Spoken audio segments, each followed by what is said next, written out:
Détaillons le fichier pour auto-entrepreneur qui permet d'importer de son compte bancaire les opérations effectuées, de les catégoriser et sous-catégoriser pour en tirer un onglet Finances permettant de voir les entrées et sorties d'argent par catégorie et sous-catégorie et bien sûr par mois. Ce fichier étant un exemple pour un moniteur d'auto-école, on a aussi la possibilité de suivre plus précisément les heures prestées, les kilomètres parcourus et l'essence consommée par jour. Tout cela se fait avec des formulaires Excel qui sont liés automatiquement à des tableaux spécifiques. Créons le premier formulaire de saisie. Et dans ce cas, donc, pour le suivi de la consommation d'essence, enfin plutôt de plein et du coup de l'essence. Alors, pour commencer, on va aller assez rapidement ici. On va tout simplement sur Visual Basic, Editor, on crée un nouveau formulaire ou User Form. Et ici, ce qu'on va faire, c'est répliquer finalement les champs dont on va avoir besoin pour le tableau, c'est-à-dire qu'on va avoir des text box où on va mettre du coup le montant du plein et puis le coût au litre, ce qui nous permettra après par formule d'avoir le montant total dépensé. Et puis surtout en haut tableau ici, on va avoir trois menus déroulants. C'est pour sélectionner la date, donc on va faire un premier menu déroulant qui va être pour le jour, le deuxième pour le mois et le troisième pour l'année. Et du coup, on a deux boutons, un pour annuler, donc bien entendu pour fermer le formulaire, et puis un pour valider, qui va nous permettre finalement de copier les informations, enfin de coller les informations directement dans notre tableau de suivi. Alors ici, pour juste annuler, c'est la formule classique unload, et puis suivi par le nom du formulaire ici qui s'appelle uform essence. Pour la suite ici, ce qui va être important pour nous, ça va être d'initialiser finalement le formulaire d'une manière assez directe. On va avoir vraiment besoin que des menus déroulants en fait pour le jour, le mois et l'année. Et dans ces cas précis, ce qu'on va vouloir faire, c'est en fait utiliser une boucle qui va aller par exemple de 1 à 31 pour les jours, qui va donc du coup automatiquement rajouter chaque jour en fait dans ce menu déroulant, et puis pour le mois de 1 à 12, et puis pour l'année, ce qu'on fait généralement, enfin ce que j'ai l'habitude de faire, c'est mettre l'année en cours et potentiellement l'année d'après, donc une boucle de 0 à 1 ou 0 à 2 dépendant de ce qu'on veut. Bien entendu, par défaut, à chaque fois, ce qu'on va vouloir aussi, c'est avoir un formulaire qui s'ouvre directement, enfin qui présente une date qui est celle du jour. Donc c'est pour ça ici qu'on a mis un maître date du jour par défaut, combo box jour.value égale day et date entre parenthèses. Donc c'est bien entendu la formule, en tout cas la fonction qui nous permet ici d'identifier le jour, le mois et l'année de la date en cours. Et donc c'est une manière assez simple finalement de mettre par défaut une date, la date du jour finalement dans nos choix. Alors, comme je le précisais plus tôt ici, ce qu'on fait, c'est du coup une boucle de 1 jusqu'à 31. Et en fait, on va utiliser la fonctionnalité .addItem pour rajouter du coup un choix dans le menu déroulant. Alors, comme vous pouvez le voir, pour les jours, on fait for i égale 1, to 31, donc de 1 à 31. Et en fait, on va faire combo box jour.addItem, deux guillemets, le et commercial et i qui donc va prendre des valeurs 1, 2, 3, 4 jusqu'à 31. Et donc on fait pareil pour le mois, de 1 à 12. Et pour l'année, on va faire de 0 jusqu'à, je pense, 1. Et en fait, là, de cette manière-là, ce qu'on fait... d'ailleurs, je vais faire en fait avec un peu le passé. Et donc, ce qui fait qu'on fait du moins 1 jusqu'à 1. Et on va faire l'année en cours. Donc, on va utiliser la même fonction year et date entre parenthèses. Et on va faire après, du coup, plus i, et ce qui va nous permettre finalement après de populer finalement l'année de manière automatique. Alors ça c'est finalement un peu standard, n'importe qui peut utiliser à n'importe quel moment, donc n'hésitez pas justement à recopier ça directement. C'est ce qu'on fera dans une vidéo d'après d'ailleurs. On a deux autres formulaires à faire et en fait on va dupliquer finalement ce qu'on a ici pour aller plus vite et on fera juste des ajustements.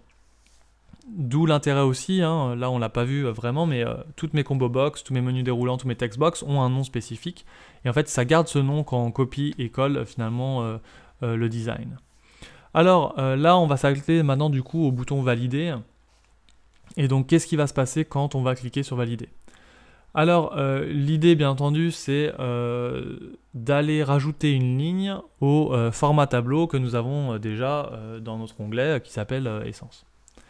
On a vu précédemment, on a créé les variables publiques qui permettent finalement d'identifier tous ces onglets en amont. Donc c'est pour ça que quand on met identifier onglet dans le commentaire, c'est tout simplement un appel de notre macro qu'on a déjà créé qui identifie les variables publiques et donc qui identifie du coup les onglets.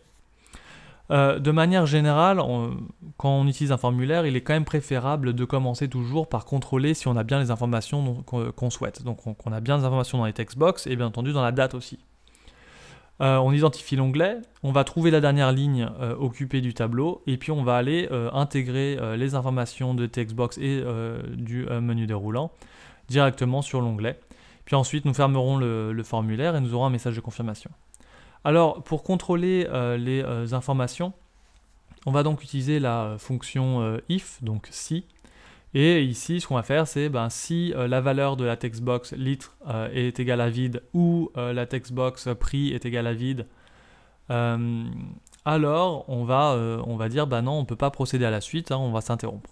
Alors, ce que je fais ici aussi, c'est du coup, on va ajouter, bien entendu, les combo box, donc les menus déroulants année, jour et mois, pour s'assurer aussi qu'il y a bien des valeurs, que ça n'a pas été remis à zéro. Et donc c'est pour ça qu'on intègre tout ça avec le OR, donc le OU inclusif. Et donc si jamais un de ces paramètres, on va dire, est à vide, et dans ce cas-là, on va complètement interrompre et on ne va pas valider, du coup on ne va pas pouvoir valider, on ne va pas pouvoir enregistrer l'information. Alors de manière générale ici, on va rajouter quand même une message box pour dire qu'il faut bien renseigner tous les champs. Donc merci de le faire. Et puis après, on va utiliser le exit sub pour interrompre finalement l'exécution de la macro validée ici. Et donc du coup, bien entendu, ne pas copier-coller les informations. Alors identifier l'onglet, facile, call identifier variable publique, c'est donc la macro que nous avions créée dans la vidéo précédente. Et puis là maintenant, on va commencer à rajouter quelques autres variables, donc des variables qui vont nous être utiles ici, spécifiquement pour ce bouton valider, et à commencer bien entendu par la dernière ligne, donc la ligne finalement de référence où on va copier-coller les informations. Alors ici, c'est de manière assez classique, on va aller chercher la dernière ligne du tableau. Bien entendu, il est très important ici de noter que lorsque nous avons un format tableau sur un fichier Excel, nous trouverons toujours comme dernière ligne occupée la fin du tableau. Et donc ce qui fait qu'on a quand même une étape intermédiaire ici qui est de vérifier que la valeur de la cellule, par exemple dans la colonne A, est vide ou non. Ici c'est important, pourquoi? Parce qu'effectivement ça peut arriver que justement au début on ait le format tableau avec tous les titres en ligne 1, mais en ligne 2 on n'a aucune information encore pour l'instant puisque c'est le démarrage, et on va du coup se tromper quelque part en regardant tout simplement juste la dernière ligne avec le last row, rows.count, la classique version qu'on vient de voir. Et on va se tromper, on va mettre ça sur la ligne 3 au lieu de la ligne 2. Et donc du coup on va se retrouver avec cette ligne 2 qui sera toujours vide. Donc du coup je rajoute ce contrôle de démarrage qui permet justement d'aller mettre l'information directement sur la bonne ligne, donc soit en ligne 2, soit en ligne 3. Alors il est important de noter aussi bien entendu qu'on peut utiliser cette même méthode pour finalement n'importe quelle autre ligne. Là je me contente de vérifier la ligne 2 puisque je déduis que normalement il ne devrait y avoir aucune manipulation manuelle du coup sur cet onglet, donc il n'y a pas de risque que l'utilisateur vienne étendre ce tableau plus que de raison. Maintenant si c'est un risque pour vous, alors dans ce cas là il va falloir ajuster finalement ce code pour pouvoir varier en fait cette ligne de contrôle. Bon, ici dans ce cas présent, donc ce qu'on a fait, c'est qu'on a déterminé la ligne last row, donc dans la variable last row, donc la dernière ligne. Ensuite, on vérifie si c'est supérieur ou pas à 2. Si c'est supérieur à 2, du coup, on fait juste un plus 1, il n'y a pas de problème. Donc la ligne de copie sera par exemple 3 plus 1, donc 4. Et sinon, si c'est égal à 2, alors là, on va vérifier qu'il y a une information ou pas dans la cellule A2. Et s'il n'y a pas d'information, alors on va utiliser comme ligne de copie la ligne 2, et puis s'il y a des informations, on utilisera la ligne de copie numéro 3. Et donc ensuite, pour coller les informations, on va utiliser la fonction with, donc avec. Et donc avec l'onglet, donc la variable onglet essence, donc WS essence, et .sales. Et là, on va identifier du coup la variable linCopy en fait comme index de ligne, et puis la colonne 1, et puis c'est là qu'on va mettre la date. Alors la date ici, on va utiliser la fonctionnalité date serial qui va nous permettre de recomposer la date en fonction du choix qui était dans le menu déroulant d'année, dans le choix du menu déroulant du mois et dans le choix du menu déroulant du jour. Donc c'est comme ça qu'on va reconstituer la date à chaque fois, d'où l'importance finalement au début de contrôler qu'on ait bien une valeur à chaque fois dans ces menus déroulants.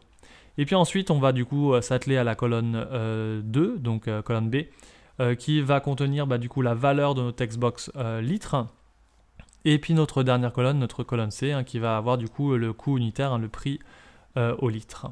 Et donc ici, on utilise bien entendu juste textbox.value.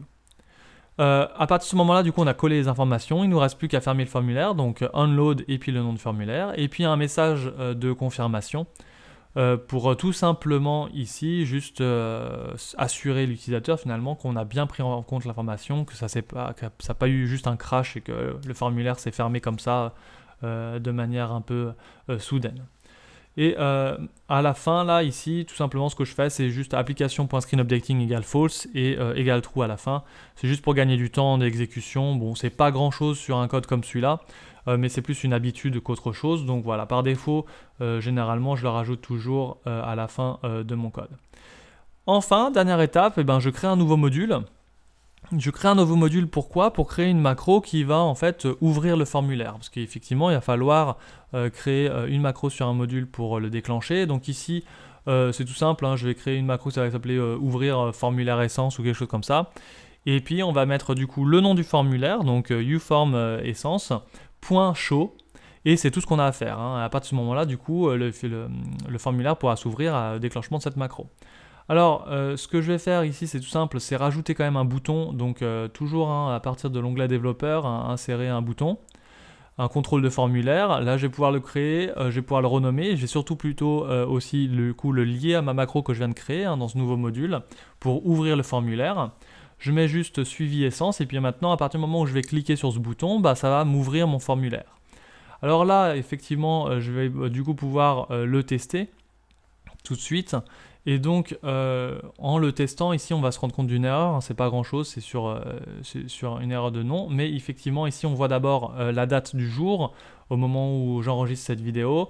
Et puis, je peux taper du coup mes informations. Et quand je mets valider, ici, j'ai bien effectivement une erreur. En fait, l'erreur vient de ma variable publique où je m'étais trompé finalement sur le nom d'un des onglets. Et donc, effectivement, quand on revalide, là, il n'y a pas de problème. Normalement, en fait, l'information a été enregistrée. Alors pour la forme, je vais recommencer et en fait vous allez voir effectivement le formulaire s'ouvre avec la date du jour. Je vais pouvoir changer la date si besoin. Je vais pouvoir mettre le nombre de litres et le prix, puis cliquer sur valider, avoir le visuel succès et puis du coup quand je revais sur l'onglet, bien entendu, j'ai mes deux informations. Donc voilà, dans la vidéo suivante, on va voir finalement comment dupliquer cette même méthode du coup pour les autres onglets. Merci d'avoir regardé cette vidéo, j'espère que cela vous sera utile. Si vous souhaitez retrouver l'ensemble des fichiers et les télécharger, n'hésitez pas sur ma page Patreon, le lien est dans la description. Vous pouvez aussi m'aider et me soutenir en vous abonnant ou d'ailleurs en regardant une autre vidéo. Vous pouvez aller sur ma page auteur sur Amazon et bien entendu commenter ou partager cette vidéo. Bonne journée à tous!